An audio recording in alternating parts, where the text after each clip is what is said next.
What's up, guys? So, E3's coming up next week. There's most likely going to be a Smash character revealed. We all probably know it. And I wanted to discuss something I've been thinking about for a while, pretty much since before the DLC came out, and I'd like to call it the genre theory.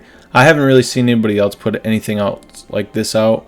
Maybe they have. I don't know. I haven't searched that hard. But anyways, yeah. So I pretty much just broke down the characters and what kind of game they're from, like what genre. And obviously there's going to be some overlap here, so let's just get started. So right here we got platformers, the Mario gang, of course. And then, like Wario could potentially go into mini games, and DK and Diddy could go into rhythm games, which I didn't even make a genre for that here. But so we got racing. Obviously, all these guys from Mario Kart could be in there. Captain Falcon, he's the only exclusive racing game character in here. Space Shooter is what I called it, because we got the Star Fox guys. You got Star Fox, he was also in an adventure game. Action, I could put action/arcade, and that'd be Pac-Man, Mega Man, and Bayonetta. So sports games, obviously. I guess you could call Punch-Out a fighting game, but I just called it a sports game, just to be simple. And I put Wii Fit because I could also put her in a simulation game, I guess, but sports just made the most sense to me. Daisy, I just put her there for all the Mario golf games and stuff like that. And then we got fighting games, Ryu. I didn't put Echoes down here, by the way. So we got Ryu, Terry, and Min Min. That's pretty obvious. Stealth, we got Snake, of course. Mini games, this is where Wario could have gone to, so we got Game & Watch. Okay, here we go. Beat 'em ups. This is our first questionable one, but we'll come back to it. Survival horror. This is another questionable one. I put Luigi's here for Luigi's Mansion, of course, but I'll come back to that one as well. Adventure. So we got the Kirby guys. We got Metroid, just because I didn't want to make a Metroidvania. Zelda gang, of course. Olimar, Pit, Palutena, Castlevania, and Banjo. So I put Sandbox as well because, Breath of the Wild is pretty hard to call that anything but a sandbox. And Metroidvania games are pretty sandboxy too. Simulation/casual. So we got Villager, Isabelle, Animal Crossing, obviously. Everybody knows what that is. Minecraft, everybody knows what that is. And the Me I put there because of Miitopia and all the other Me stuff that you can play. I don't know what else to call those games. So the RPGs, we got the Pokemon. Everybody knows them. The Earthbound gang, the Fire Emblem boys, Final Fantasy, Xenoblade, Dragon Quest, Persona. So I put that for JRPG, RPG, and ARPG. MMORPG.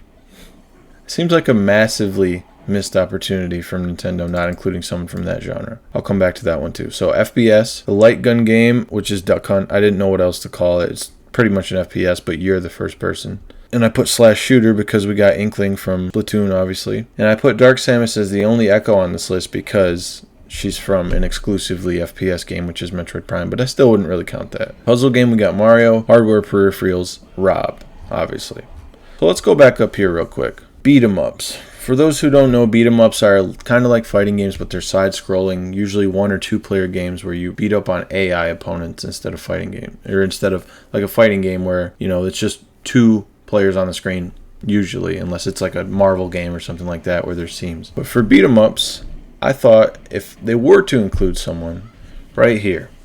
For those who don't know who this is Kunio-kun from the games River City Ransom and a whole bunch of other games too in Japan. But yeah, this is one of the original beat 'em up games for the NES. That's another big one because Sakurai seems like he puts all the characters from the original NES games into Smash. So I think he'd be a good candidate. If not Kunio, then we could go with these boys, Double Dragon, because obviously they're also from the NES, and it's made from the same company that made Kunio. So I think that'd be an easy pick. So let's go back down here to survival horror.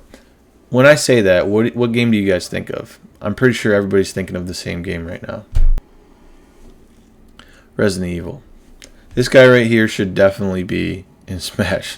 I'd say if anybody deserves out of this whole list that I'm making, it's probably him. Because I think Resident Evil 4 has been re-released the most times out of any game other than Skyrim. That's just a joke, obviously, but yeah, Resident Evil 4 is the best-selling survival horror game of all time. It's critically acclaimed. A lot of people say it's one of the best games of all time. So I could definitely see them putting him in. And Capcom's already got a few representatives in Smash, so I don't see why they couldn't do it. But if not Leon, then they could always go with our girl Jill here, because that game was pretty popular. She was in the first Resident Evil. She'd be a good representation if it was her in her police uniform or STARS uniform, or her in her civilian outfit from Resident Evil 3. Either way, I think she'd be a good pick. She's already been in a fighting game in Marvel vs. Capcom 2 and Marvel vs. Capcom 3. So her move kit's pretty much already fleshed out. So I think she could definitely be an interesting character. Okay, let's go down here to MMO. Once again, when I say MMO, there's one game that comes to most people's minds, and it comes to my mind too because I've spent countless hours playing it, and that's obviously World of Warcraft. I've played it since the game came out in 2006, I believe. It's been a long time.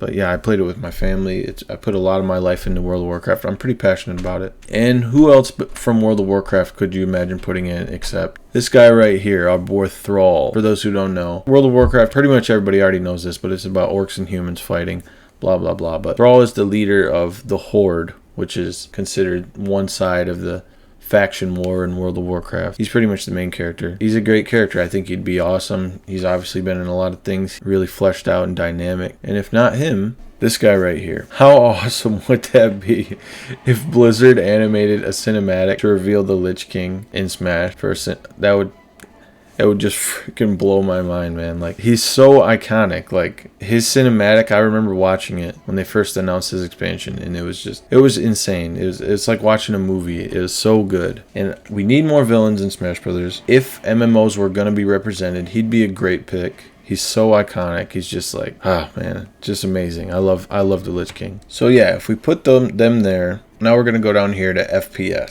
So obviously, I put these guys here, but they're not really cutting it, like a light game. I don't know if that really qualifies as an FPS or a light gun game. In Dark Samus, you didn't even play as her, and I don't know, like, we already have Samus on this list somewhere else. So I think, and everybody's talked this to death already, but we could go with the Doom guy.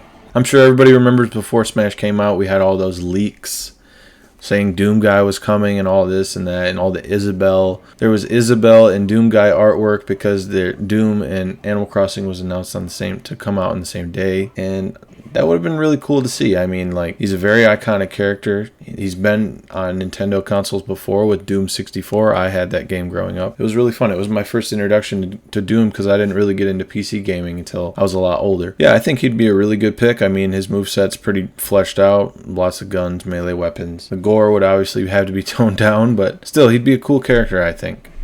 And then, of course, you got this guy. We already have 2 Microsoft characters in the game, so it would make perfect sense. It doesn't seem like that much of a stretch for them to include Master Chief from Halo, obviously. A lot of people want him. He's one of the most popular FPS characters of all time. He's really he's awesome. Like, I played so many hours of Halo growing up, and I know so many other people did as well. It's just, he's a great character. You could put a little Cortana on his shoulder or something like that for his taunts, or maybe she talks for him, something like that. It would just be really, really cool, I think. Like, it would make so many people's dreams come true because Halo is just, it's such an iconic series. Like, without Halo, where would the Xbox even be today? It was pretty much that must-have game for that console when it first came out. And I haven't really kept up with the series. The last one I really played was Halo 4. But yeah, he'll always have a place in my heart. You know what I mean? Master Chief. He's the man. But yeah, that's pretty much my idea. I mean, it's nothing special or drawn out. It's just, I thought maybe there was something to this idea, and I wanted to just make a video about it because it just seemed like maybe I was on something. It doesn't really seem like that as much with only 2 characters left in the DLC pass, so it probably won't happen, but I figured why not just make a video anyways, So alright, that's all I got to say. Thanks for watching, guys. Like and subscribe if you liked the video, and I'll see you guys next time.